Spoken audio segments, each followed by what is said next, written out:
So what we're going to learn about here is how we can start to connect different ideas throughout the course and apply it to acid and base theory to a real world problem. And although this data is from 2009, the values in parts per million of carbon dioxide are quite a bit higher now. So atmospheric CO2 levels have risen by about 20% in the past 40 years, from 315 to 380 parts per million. Given the average clean unpolluted rainwater is pH is 5.4, determine the pH of unpolluted rainwater 40 years ago. Assume that carbonic acid, formed by the reaction of CO2 and water, is the only factor that influences pH. Now, in reality, we know that there are industrial concerns with your sulfur oxides and your nitrogen oxides that are dissolving into water, also lowering the pH. But in this particular case, we're going to worry about just carbonic acid. So we know that carbonic acid will release one of its H's, it's an acidic proton, to form H plus and HCO3. So we're going to sort of use the icebox expression here, but we're going to not explicitly write it out. So the first thing that we want to make sure that we understand is that the Ka1, because this has two protons, so it's going to release one, and then it's going to release a second. The expression would be the concentration of H plus over the concentration of hydrogen carbonate over H2CO3. So we know what the concentration of H plus and HCO3 is because we've been given the pH of 5.4. So we start just by recognizing that pH is equal to 5.4. So from that we can get the H plus is equal to 10 to the negative pH is equal to 10 to the negative 5.4 is equal to 3.98 times 10 to the negative 6 moles per liter. Now we know that this will be the concentration of H plus as well as the hydrogen carbonate. For this value, we know that we're starting with some amount, X, of the carbonic acid, and we know that that amount, X, is going to give off or release that many moles per liter of H and HCO3. So we can write that the concentration of H2CO3 must be equal to some value X minus whatever it lost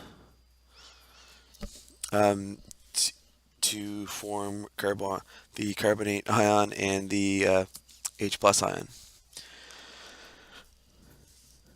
So this being our initial line, we're going to use this Ka.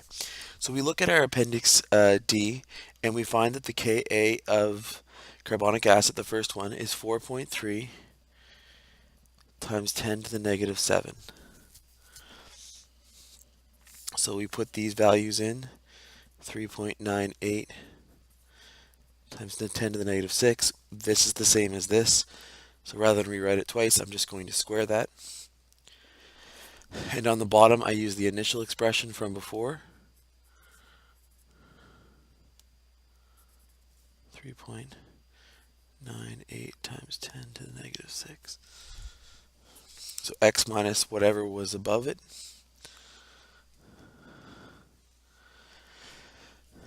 We can solve this expression for X. I'm not going to show that process simply because the rearranging in math for that is not really our focus here. But the value for X then must have been 4.084 times 10 to the negative 5 moles per liter. And that is the initial concentration of carbonic acid in the water.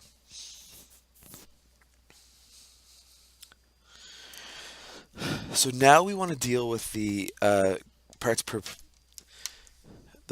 million aspect of this. So we're looking at today, so 380 parts per million is basically 380 parts, let's use moles of CO2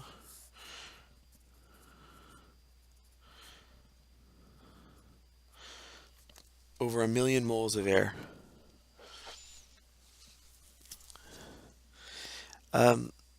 I can rearrange this into a mole percent,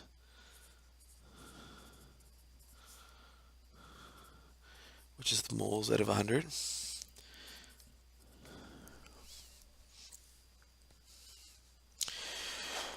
Now, in this particular expression and in a lot of expressions, we know that mole percent is equal to pressure percent. And again, that can be shown easily from what we've done in Unit 4 on gases. So that's the first big step in this problem. So now that we've established that mole percent is equal to the pressure percent, we can start doing a little bit of calculations. We then know that the partial pressure of CO2 must be equal to this value, partial pressure of CO2.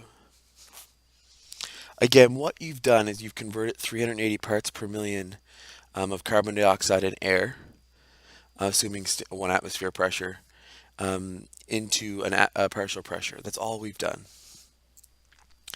Now we're going to go into our chapter 13 and look at something called Henry's Law. And Henry's Law was just what we used when we were looking at determining the solubility of a gas in a solution. So Henry's Law is simply written as the solubility of a gas is equal to some Henry's Law constant times the partial pressure of that gas. So our example here is going to deal with the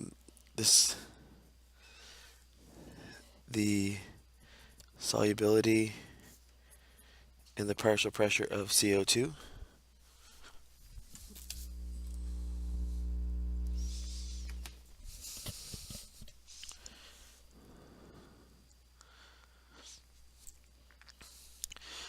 So the solubility is going to be used is this particular value, because that's how many moles per liter of carbonic acid is actually going to dissolve. So that's what we're going to use. On the other side, we have the partial pressure of CO2. So we're going to solve for K. So K is equal to the solubility of CO2 divided by the partial pressure of CO2. Solubility of CO2 is 4.084 times 10 to the negative 5 moles per liter divided by 0.000380 atmospheres. And that value comes out to 0.1075 moles per liter atmosphere. And that's the Henry's constant. So with this constant value determining what we see today, we should be able to now go back and look at what 40 years ago would have been and get the solubility. So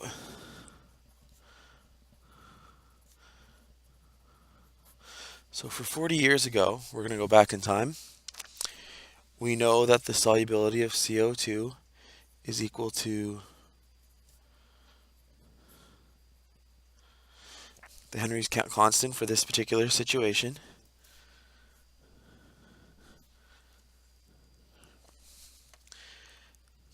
times the partial pressure of CO2 40 years ago. And if you look at this, you should be able to figure it out just by seeing what we're doing. 380 parts per million gave us 3.8 times 10 to the negative 4. So 315 parts per million, without going through this process, is going to give us 3.15 times 10 to the negative 4 atmospheres pressure. And we can substitute that in for the partial pressure. So that's just, again, saving us time in our limited space in this particular problem. So now we can go ahead and calculate the solubility of carbonic acid 40 years ago.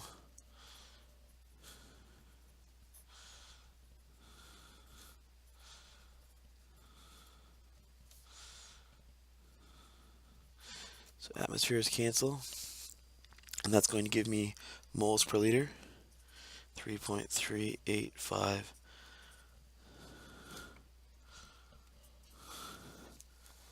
moles per liter. So I get 3.385 times 10 to the negative 5 moles per liter of carbonic acid in water 40 years ago, based on what we've just done. So what we see here in this expression is what you would expect to get after using an ice box. This solubility of CO2 40 years ago is the initial amount of H2CO3 that we would be using. So 3.385. So that's the initial amount. I'm going to lose some of it to X, producing a concentration of H plus and HCO3 negative 1, both valued at X. Using what we've done, the arithmetic, create a quadratic equation, I get X squared plus 4.3 times 10 to the negative 7 X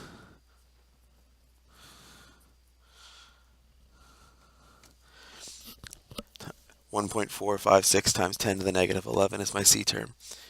Use a quadratic solver and find that X, which is equal to the concentration of H plus, is equal to 3.607 times 10 to the negative 6 mole per liter. Now, you can compare that 40 years ago number to the concentration up here at 3.98. So the concentration of H plus in water was different 40 years ago. It was lower 40 years ago than it is now, or it was in 2009. So pH is equal to the negative log of the concentration of H plus is equal to the negative log of 3.607 to the negative 6. pH is equal to 5.443, which is my answer. So you can actually see that the pH, when you use the level of precision that we had 5.4 to start with, and we're at 5.443 40 years ago. So because pH is a logarithmic scale, the difference just is not that big. So for part B, we're just being asked to figure out what volume of CO2 would have to be dissolved in 20 liters of water to get us the same effect. So first of all, I have 4.084 times 10 to the negative 5 moles of carbonic acid. And that's just coming from part A, the amount of carbonic acid to start with. So I'm just using that information times 20 liters. This is moles per liter, so that's going to cancel. 8.168 times 10 to the negative 4 moles of CO2. I'm going to jump and use PV equals nRT. This is an ideal gas, hopefully. So V equals nRT over P is equal to 0.08206 liter atmospheres, mole Kelvin, 0.000168 moles times 298 K all over 1 atmosphere of pressure. The volume is equal to 0.01997 liters, which is equal to 20 milliliters. So 20 milliliters of carbon dioxide dissolved into 20 liters of water would produce the same effect.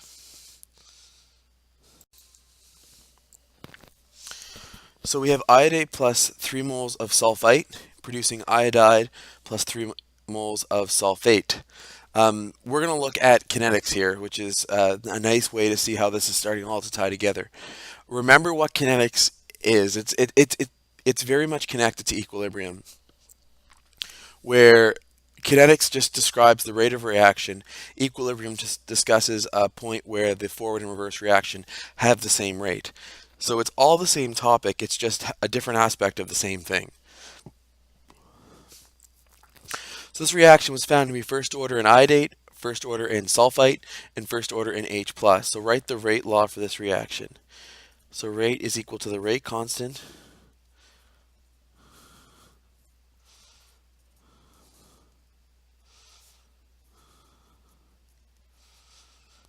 So first order, first order, first order, giving me a third order overall reaction, or rate law, and that's all we would have to do.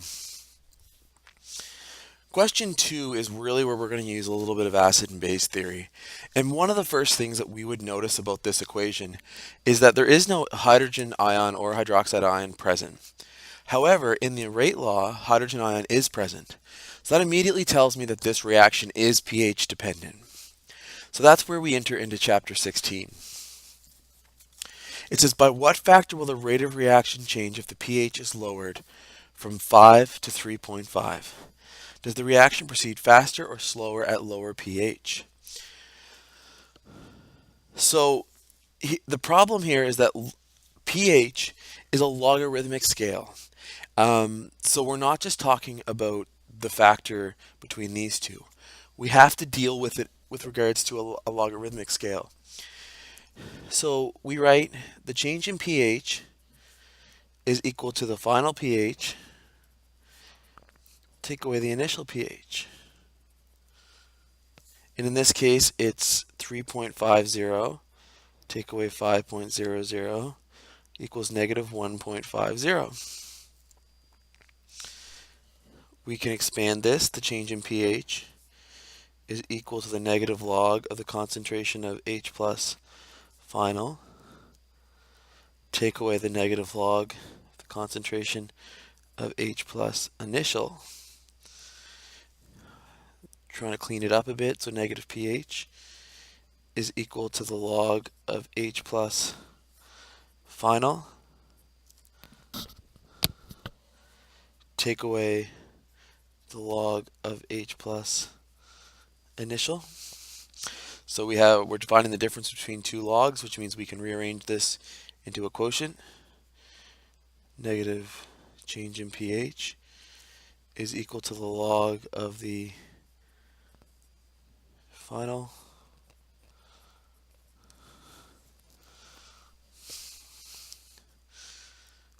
which gives me the concentration of H plus final over the concentration of H plus initial is equal to 10 to the negative change in pH. So a nice little relationship that we have here.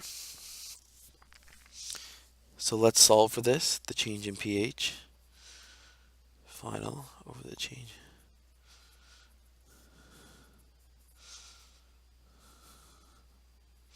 So the negative 1.5, so positive 1.5, is going to give me a number 31.6 equals 32. So we are talking about a factor of 32 between 32 times more H plus at pH 3.5 compared to pH 5.0. So when we go back and look at this rate law, we're basically increasing this by a factor of 32. It is first order. So therefore, 32 times raised to the first power is 32, obviously. So this will increase